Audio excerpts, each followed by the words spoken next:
Pemirsa, naas yang dialami seorang pria di Palembang menjadi korban penembakan oleh temannya sendiri. Akibatnya korban kini dilarikan ke rumah sakit dengan kondisi kritis. Inilah video viral yang beredar di media sosial saat korban terbaring di sebuah rumah sakit di Palembang dengan luka tembak di kepalanya. Korban, Yayan 35 tahun, yang mengalami luka tembak di kepala ini diketahui warga Jaya Laksana, Kelurahan Tiga Ulu, Palembang.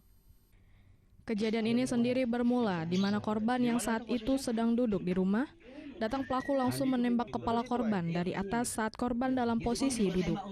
Salah satu warga yang melihat kejadian tersebut teriak meminta tolong ke warga lainnya, sehingga warga keluar dan membawa korban ke rumah sakit. Pelaku yang diketahui, HN dan AN, merupakan teman korban sendiri.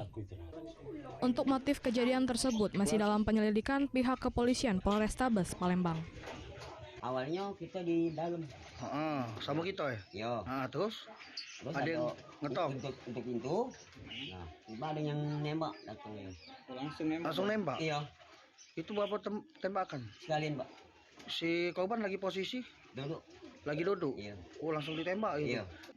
Untuk pelaku sendiri telah diburu petugas gabungan dari Polrestabes dan Polda Sumatera Selatan, di mana pelaku sendiri telah diketahui identitasnya. Dari Palembang, Muhammad David, iNews, laporkan. Mana?